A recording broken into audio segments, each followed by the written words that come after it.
are about to start.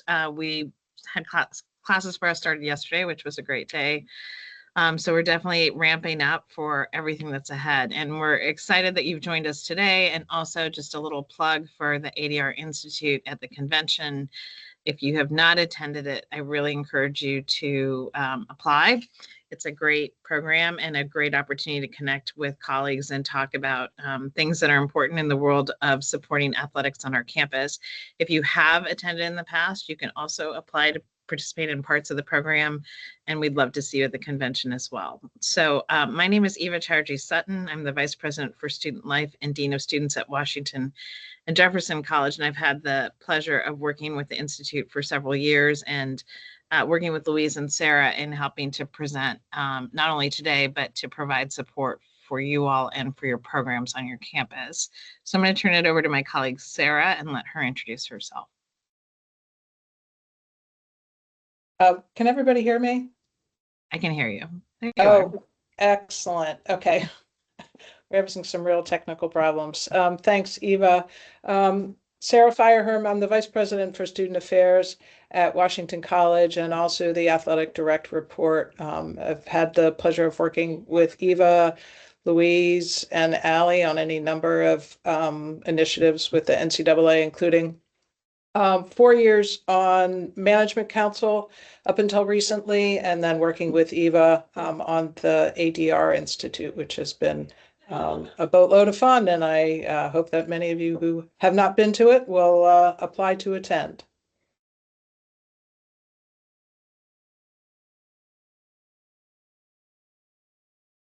I think maybe we're one more slide ahead on the 8.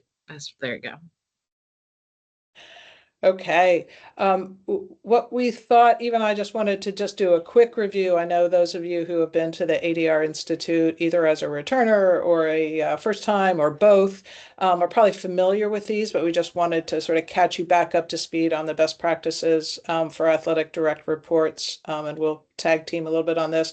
The first one being that it is very important that the ADR report directly to the president. So if you are the ADR and are not reporting directly to the president, that's probably something you should explore a little bit more.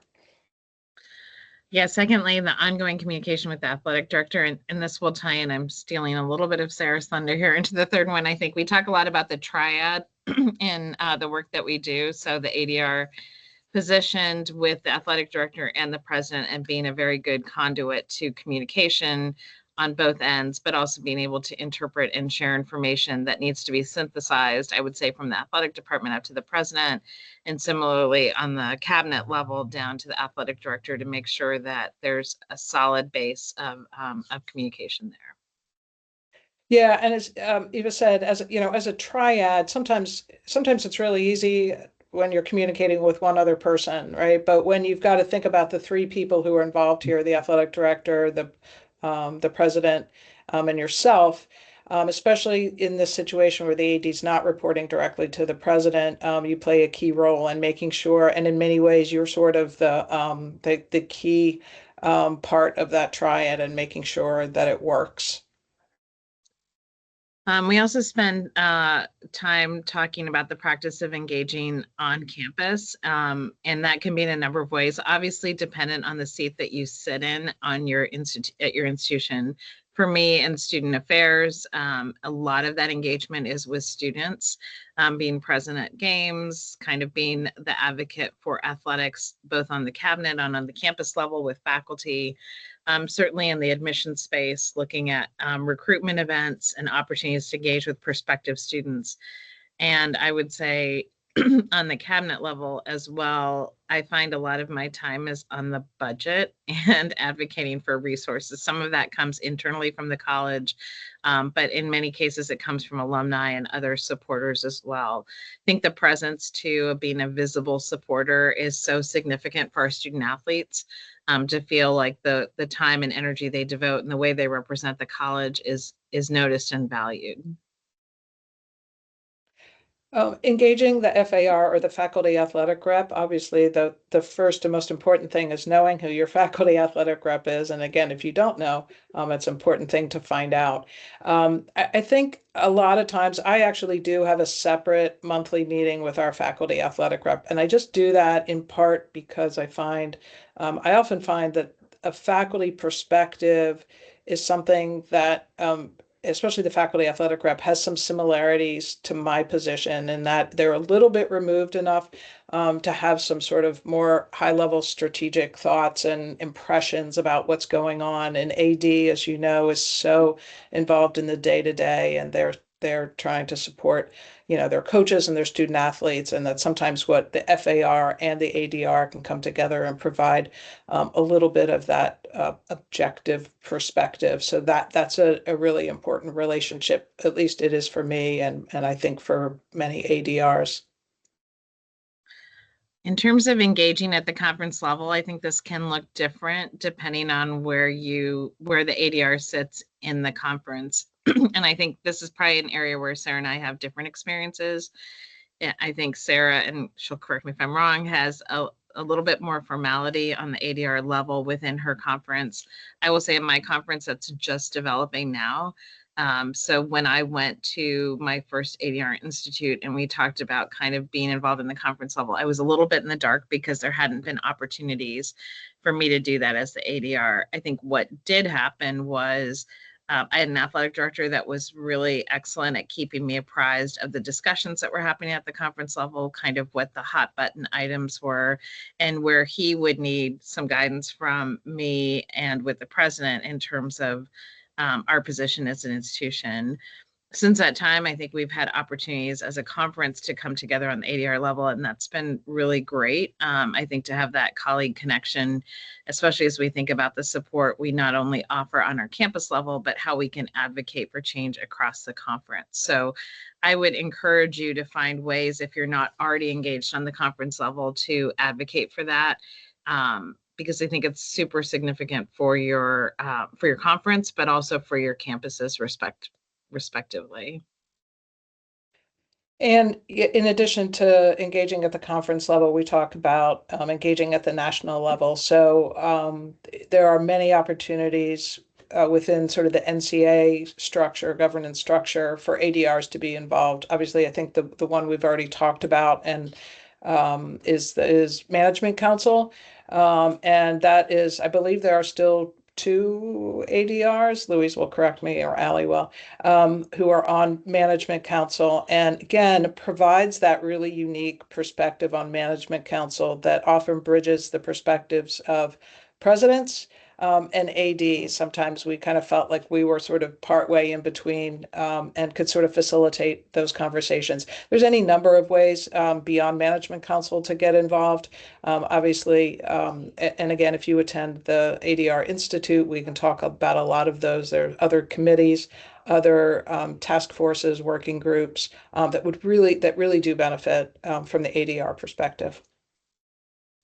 And then finally, the practice of sharing best practices and networking. I think obviously we're doing this often in our work, but we have some similarities, obviously, in the fact that we are supporting athletic departments. And one of the more valuable parts of the Institute, I think, is the opportunity to network at your table and to connect with people from like institutions or like areas of the country to talk about what you're doing now and how you can learn from other people that are engaged in the work in different ways. And that doesn't have to be isolated to obviously the Institute. So a real encouragement to reach across your conference or to colleagues at other institutions. Sarah and I do this all the time. Hop on a call to talk about something that's coming up on either one of our campuses and get some advice. And I think it really is invaluable. I would say the network piece is huge as well. So when you find opportunities to spread that network, we do spend some time about talking often about staffing and growing kind of the talent in the area of athletics. Oftentimes, especially being at a small campus, there's a ceiling for where some of my staff can go. So when they can transition to another institution successfully, bring their talent there, and where we can also absorb talent here. is really helpful. So that network aspect is huge. And I would also add that many of us belong to other associations and organizations where we can have crossover to bring some of the issues facing athletics and our students into that space as well. So hopefully a good kind of reminder of the best practices. I think this is an excellent resource that the NCAA provides to us. And while kind of simple and direct, it's a really good opportunity to kind of checklist where we are in our work around supporting athletics.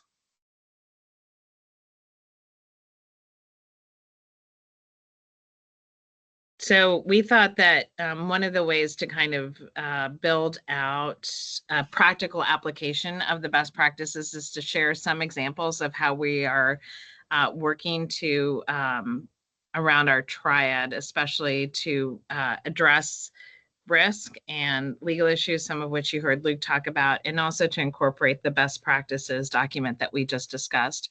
So I'm going to share two examples of things that we've done at W&J College.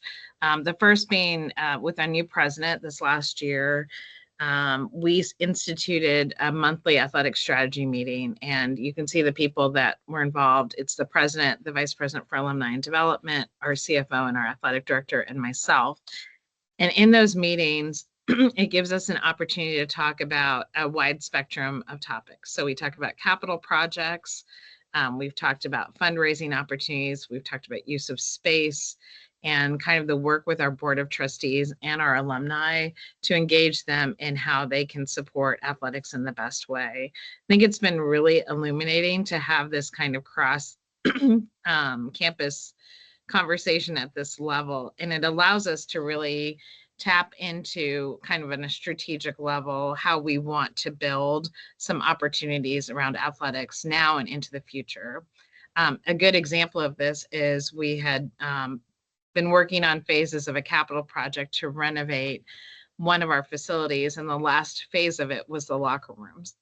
You know, they're kind of underground, only really seen by student athletes, but not a great representation of the student athlete experience. And it was actually after two of these monthly strategy meetings that we were able to identify a pathway forward to get this work completed.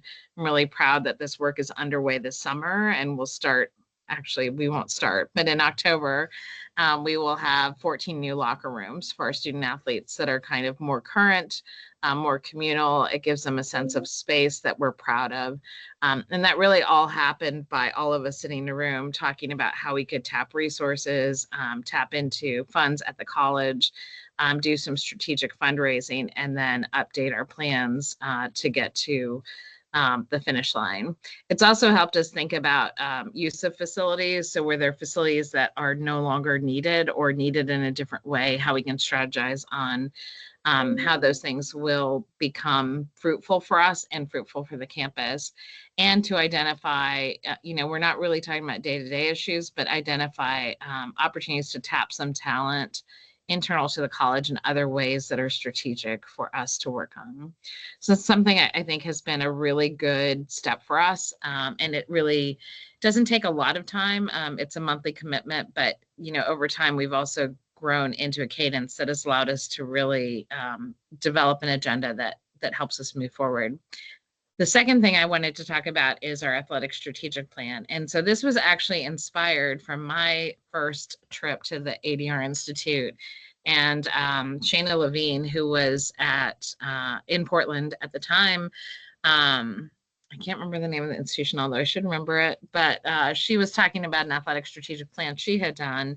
And I was so impressed with the opportunity to really address issues of culture, to develop a plan that helps everyone unite around common strategies and goals. And so for many years, I kind of dreamed of doing this ourselves. And in 2021, we started, or 23, we started the process of convening a group to do our athletic strategic plan. So the group was our athletic director and myself leading the process, 2 board of trustee members, 3 coaches, our FAR, and staff member in athletics and administration. And we spent about 18 months developing a plan, really looking at a 5-year plan to position athletics in terms of recruitment, in terms of culture and experience, and in terms of alumni. We adopted the plan in May of 2024. So I guess it started in 2022. My apologies. And we have finished 1 year of the plan. And what has been fruitful in this process is we actually can point to accomplishments that we've made. So since the plan has been adopted, we've launched 2 new sports. We brought on women's wrestling and men's volleyball. We've added a strength and conditioning coach, which was a really focal point of the plan. We didn't have that position earlier. We knew that was something coaches really wanted and needed for the success of their athletes. And we also added some staff and athletic administration to help the experience of the student athletes and the coaches. We are excited. We can now chart a path forward. The locker rooms were a significant part of that strategic plan, and we didn't expect to achieve that as quickly as we did, thanks to those strategy meetings and being able to put that in place. And the last thing that we accomplished to date was really strengthening our SAC, which has been a goal of ours as well. So being able to provide some support to do that and some leadership development. So for the next 4 years, we have charted out goals, and we feel really confident that that kind of unifying effort of being aligned around this is helping us achieve better success in our athletic program and in our experience. It's been really gratifying for our coaches, I think, and the athletic department and the faculty to see us move along a progression that that has been significant. And so looking forward to more of that to come. Great. And Eva, I would just add too that, in terms of athletic strategic planning, I know many of us are chief student affairs officers, but I also know that some of us participants might be VPs of enrollment. And that when we're talking about growth and strategy around growth of athletic programs, that's your additional key partner.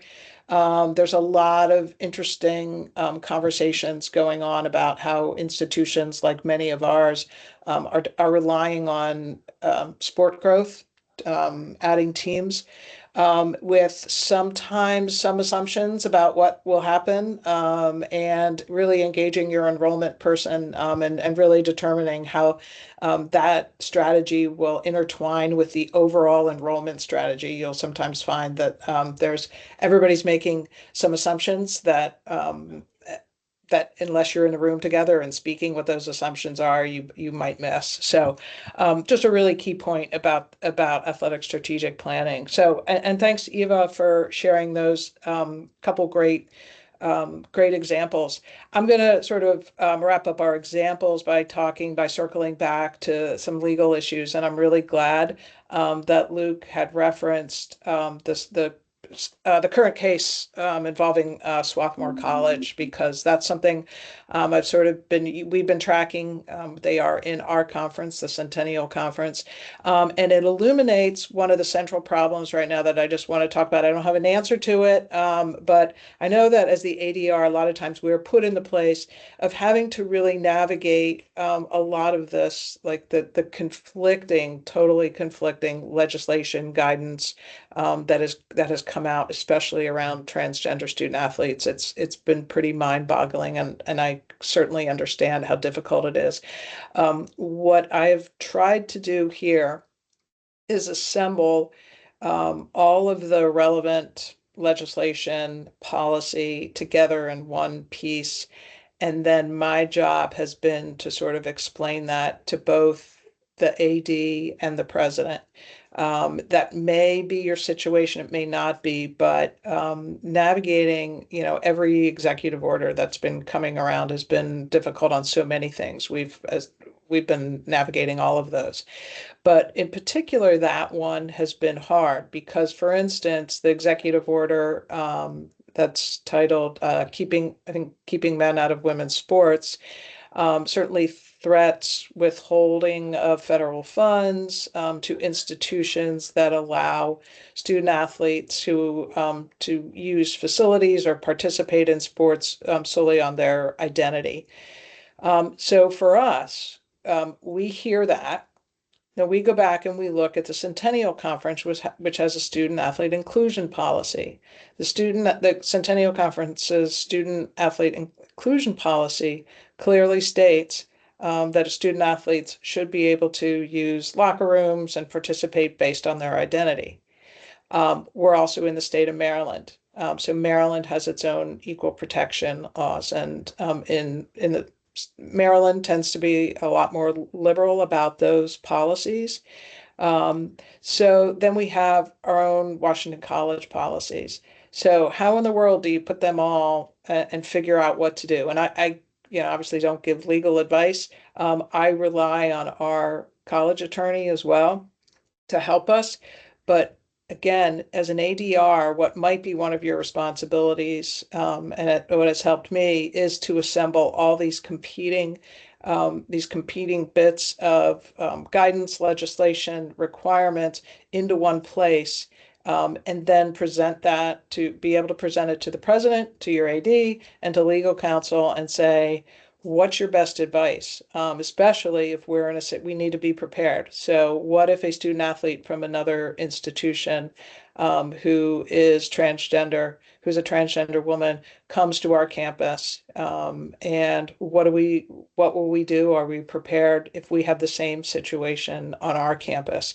I think many of us are just sort of, you've got to decide it one way or another, because no matter what you do, as Swarthmore found out, you are going to, someone's going to either sue you or certainly take issue with how you've addressed it.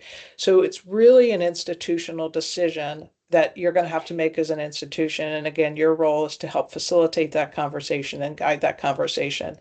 And that's just, again, one of many examples that as an ADR you might have to do. But that's one of the biggest ones right now, and we're certainly looking forward to getting some increased guidance and some help, certainly from both the NCAA, but from legal organizations and other advocacy organizations who can help us find our way through that.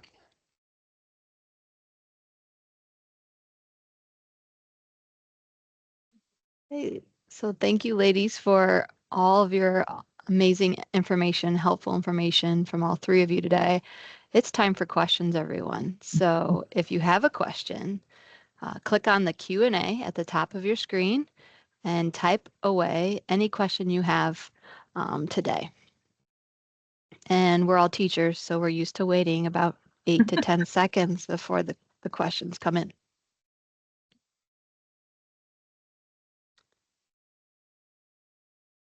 And while we wait, is there any additional information you wanted to share with the group?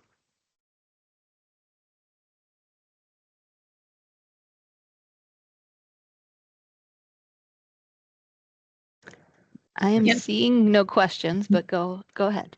I was just going to say, I can't think of anything additional, but just we'll wrap around the plug to apply for the ADR Institute.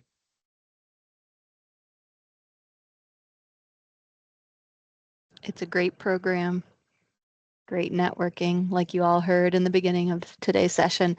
I see no questions coming forward, so I just want to say thank you for your time today, Sarah, Ava, and Luke, for your help today. And if someone needs to apply for the Institute, you can find that on Program Hub. You will need a nomination, and then you'll get the application. So please go on Program Hub, have someone nominate you, and fill out that application for the ADR program. Thank you for attending today's session. Just a reminder, the slides for the ADR best practices are posted currently, and then following later this week, we will post the recording of this portion as well. So thank you for attending. Have a great rest of your day and have a great start to the school year. Thank you. Thanks.